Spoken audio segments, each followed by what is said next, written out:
ایک بہت بڑی جماعت کو تشکیل دیا جائے، پھر اس کو بیٹھایا جائے، پھر اس فلسفے کو سمجھا جائے. ایک چھوٹا سا بچہ 12 سال کا، اس کو بھی سمجھایا جائے کہ بیٹا قرآن مجید کو اس طرح پڑھنا ہے کہ ایک ایک حرف سمجھ میں آ جائے. عام بات ہے، یہ بات ہمارے سمجھ میں نہیں آتی. ہمارے ہاں پورے شہر میں اس پر عمل نہیں ہو رہا ہے. ہم عوام کو کیا کہیں، ہم آپ کو کیا قصور ٹھہرائیں؟ ہم نے یہ گڑھا کھودا ہے، ہمیں قصوروار ہیں.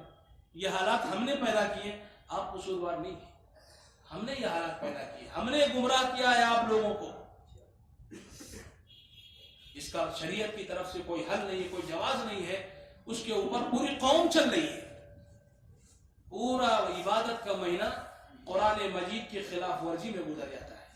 ایک حدیث اور سن لیجیے، منتخب حدیث کے اندر جہاں احادیثوں کو الگ الگ باب کو درج کر کے ان حدیثوں کو جمع کیا گیا ہے، اسی میں قرآن مجید کا بھی ایک باب ہے.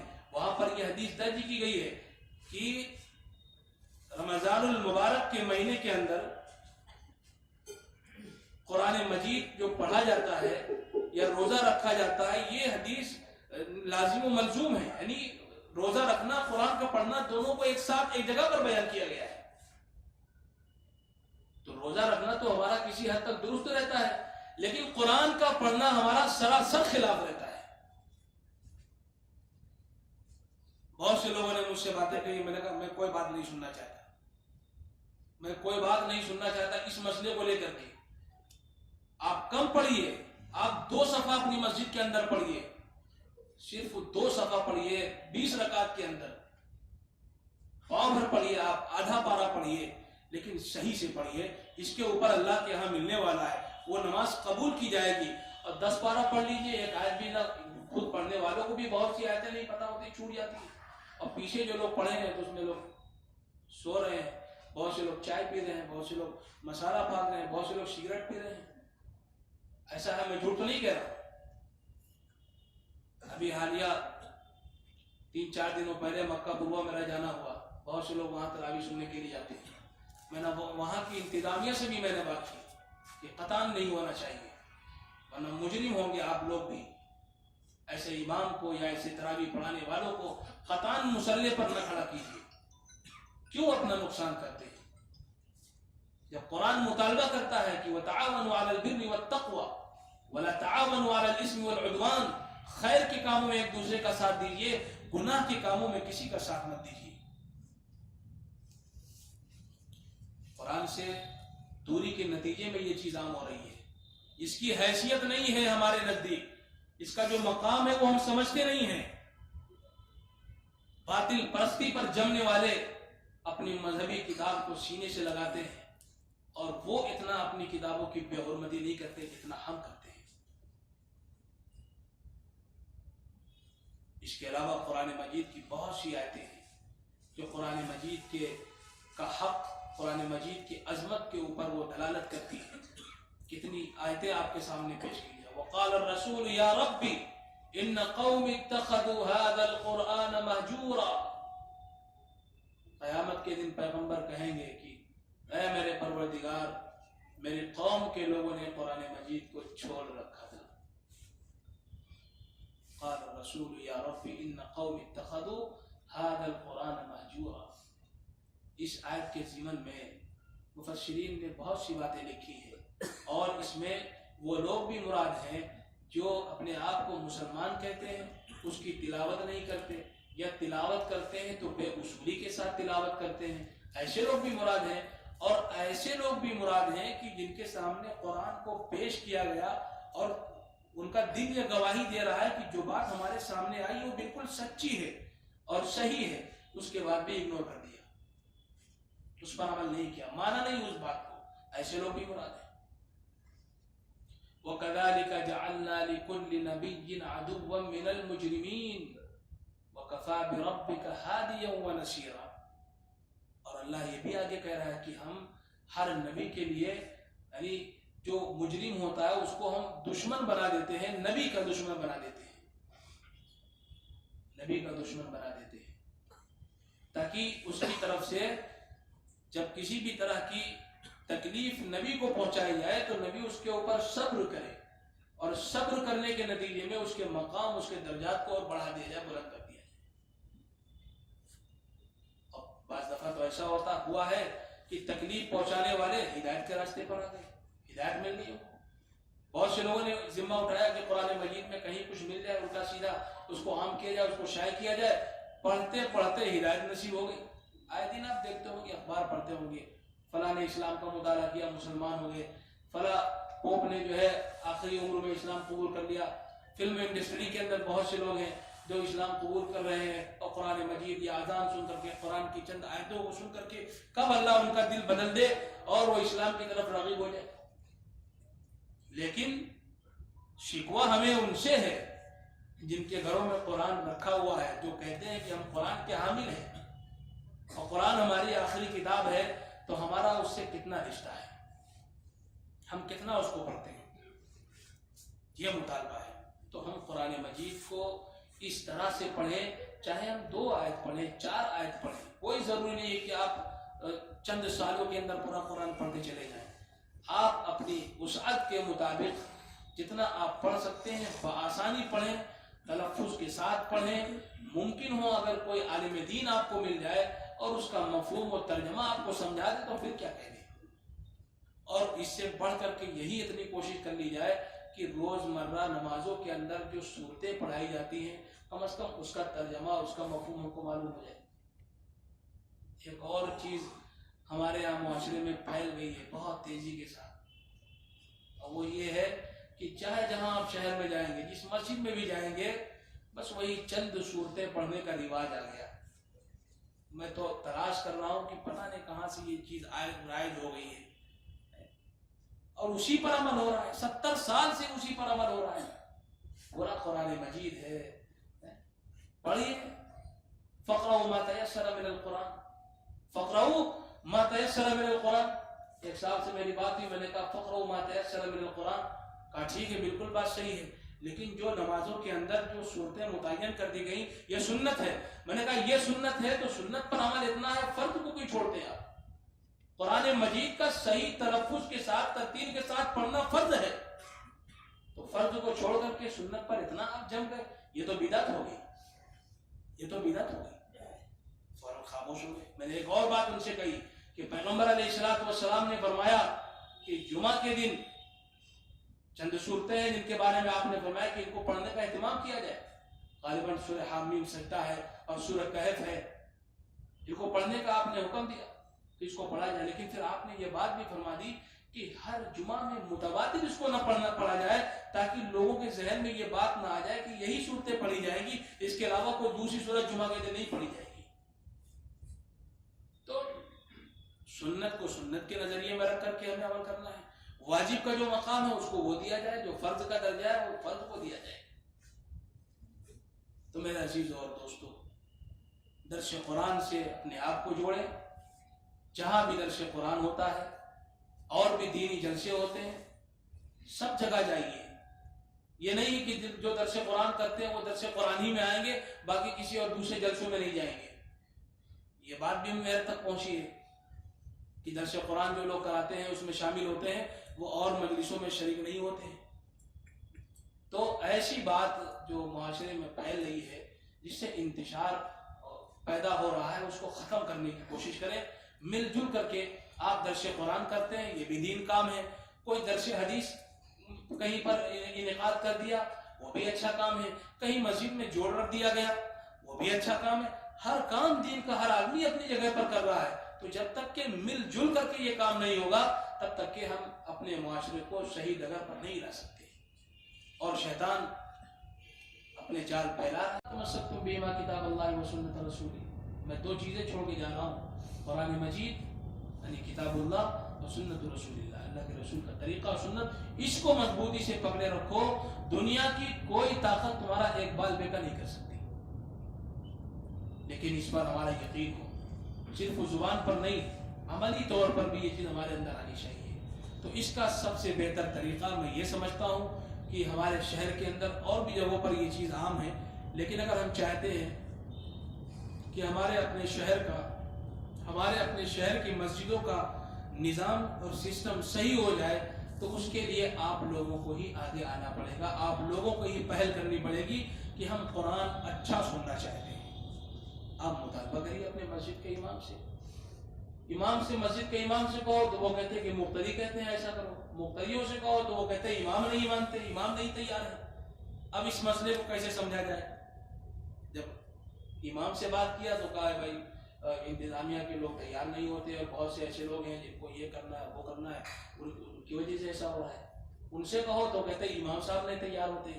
تو مفاہمت کیسی پیدا کی جائے گی کہ بات سمجھ میں آ جائے کہ کون نہیں تیار ہے؟ تو ہم اس موضوع پر نہیں جانا چاہتے کہ امام نہیں تیار ہے کہ مقتدی نہیں تیار ہے۔ تیاری ہمیں قرآن مجید سے لینا ہے کہ کیا کرنا ہمارے لیے صحیح ہے، اور اس کام کو کرنے کے لیے ہم کھڑے ہو جائیں۔ اور وہ یہ ہے کہ قرآن مجید ہم روزمرہ تو پڑھے ہی، لیکن وہ مبارک مہینہ جس میں قرآن اتارا گیا ہے، ہم قرآن مجید کو اس کا حق دیں۔ حق تو ادا نہیں کر سکتے، لیکن پوری کوشش کرنی ہے۔ جس طریقے سے کہا گیا کہ بھائی صحابہ کرام تھے، ان کے مقام کو کہاں پہنچ سکتے؟ کہا ٹھیک ہے ان کے مقام کو نہیں پہنچ سکتے، لیکن جو مجاہدہ، جو مشقت انہوں نے دین کے لیے برداشت کی آپ کر سکتے ہیں، بڑھیے آگے۔ اللہ رب العزت آپ کی رہنمائی کرے گا، غیر سے آپ کی مدد کرے گا، وہ کام آسان ہو جائے گا۔ تو ہم قرآن مجید کا حق ادا نہیں کر سکتے، لیکن حتی الامکان، حتی الوسع، جتنا ہم سے ہو سکے ہم توبہ کرتے رہیں اور ڈرتے رہیں کہ قرآن کی شان میں گستاخی نہ ہو جائے۔ مجھے بہت افسوس ہوا اس بات کو سن کر کے کہ ہاں اگر باز نہیں آتے ہیں تو ایک محاذ کھڑا کیا جائے گا۔ میں نے کہا محاذ کیا کھڑا ہوگا؟ وہ میں نے NGO کو چلا رہا ہوں، کوئی NGO یا کسی کے رقم میں نے لے کے مار لیا رکھ لی ہے، کچھ نہیں ہے میرے پاس۔ ایک سادی سی بات، ورتل القرآن ترتیلا، قرآن کو ترتیل کے ساتھ پڑھیے، بس اتنا مطالبہ ہے۔ اور یہ کام کرنا پڑے گا، یہ کام کرنا پڑے گا۔ اگر آدمی بغاوت پر اتر آئے گا تو خدا اسے لوٹے گا۔ بات آئی نہیں؟ ترکہ من جبار قسمہ اللہ، کوئی بھی ہو، ایک مسلمان بھی جابر و ظالم بن سکتا ہے، اور جو جابر و ظالم ہے وہ تو ہے ہی ہے۔ تو اس کے بارے میں ترکہ من جبار قسمہ اللہ وقل جاء الحق وزهق الباطل، حق آئے گا، باطل ناپید ہو جائے گا۔ تو محاسبہ اپنا کریں، اللہ سے توبہ کریں، دعا مانگیں اللہ سے کہ جو ہم سے یہ کوتاہی ہو رہی ہے۔ اس کے لیے ہمارے مقتدی حضرات مسجدوں کے ہیں، وہ بھی تیار ہوں کہ نہیں بھائی ہمیں قرآن صحیح سے سننا ہے، ہمیں قرآن صحیح سے سننا ہے۔ پوری تاریخ اٹھائیے، حضور صلی اللہ علیہ وسلم کے زمانے سے لے کر اور اکابرین کے دور تک کسی نے قرآن مجید کی بے حرمتی کو جائز کہا ہو یا کسی نے پڑھا ہو؟ یہ ہمارا ملک ہندوستانی ہے یا ایشیا کے ممالک ہے جہاں پر اس طرح قرآن پڑھا جاتا ہے، باہر تو کہیں نہیں ہوتا ایسا۔ ان کے یہاں اگر 10 رکعت بھی وہ پڑھتے ہیں، 8 رکعت بھی پڑھتے ہیں، تو بھی ان کے یہاں گھنٹہ لگتا ہے۔ ہمارے یہاں 60 پارے 20 رکعت ہو جاتی ہے 2 گھنٹے میں، 2.5 گھنٹے میں۔ بالکل اس کا جواز نہیں ہے۔ میں نے بڑے بڑے مفتیوں سے رابطہ کیا اور میں نے پوچھا ان سے، کوئی اس کا جواز نہیں ہے۔ بندے لفظوں میں کرنے والوں نے جب کوئی شوشہ نہیں پایا تو اب یہ بات عام کرنے لگے کہ مولانا شعیب صاحب 27 دن پر بضد کیوں ہیں؟ اللہ کے بندے، میں بضد نہیں ہوں، میں نے ایک نسخہ پیش کیا ہے کہ قرآن مجید کا پڑھنا صحیح طریقے سے ہو جائے تو وہ 27-28 دنوں میں ممکن ہے۔ اس سے کم دنوں میں آپ کرنا چاہتے ہیں 15 دن میں تو بھی اجازت ہے، میں نہیں روکتا، منع نہیں کرتا، لیکن ترتیل ترتیل ترتیل، ورتل القرآن ترتیلا، یہ آپ اگر ملحوظ رکھتے ہیں تو آپ ایک رات میں ختم کر دیجئے، میں اس کے خلاف نہیں کھڑا ہوگا۔ 15 دن میں آپ کھڑے ہو 2 پارہ پڑھیں گے، 3 گھنٹہ آپ لگائیے، 4 گھنٹہ آپ 15 دن میں ختم کر دیجئے۔ 10 دن میں پڑھنا چاہتے ہیں، وقت لگا کر کے دیر رات تک قرآن پڑھیے، اچھی طرح سے پڑھیے، 10 دن میں ختم کر دیجئے۔ ایک ہوا عام کر دی کچھ لوگوں نے کہ مولانا شعیب صاحب نے یہ دلیل کہاں سے دے دی اور 27 دن کے اوپر پورے شہر کے اندر چرچا کر رہے ہیں۔ تو یہ بات ہمارے کانوں تک آئی کہ زیادہ اس کو ایشو نہ بنائیں۔ میں نے کہا یہی میرا اوڑھنا، یہی میرا بچھونا ہے، میرا کوئی کام اب نہیں ہے۔ میں نے خدا سے سمجھوتا کیا ہے کہ مجھ سے بس یہی ایک کام لے لے۔ بہت سے کام دنیا میں پڑے لوگ کر رہے ہیں، مجھے یہی کام کرنا ہے۔ اور آپ حضرات بھی اس کے لیے کھڑے ہو جائیں، اپنی مسجدوں کے اندر امام سے مطالبہ کریے، لوگوں کو تیار کریے، لوگوں کو بتائیے کہ قرآن کا جو حق ہے وہ ہمیں قرآن کو دینا ہے۔ ایک بات اور آ گئی سامنے کہ صاحب کسی کو دلی جانا ہے، کسی کو بمبئی جانا ہے، رمضان چل رہا ہے، اس کے بعد عید آنے والی ہے، کاروبار کرنا ہے۔ میں نے کہا اس سے میرا کوئی واسطہ نہیں ہے۔ آپ کو کاروبار کرنا ہے تو آپ کاروبار کے لیے جائیے، نماز محبوب ہے تو نماز پڑھیے،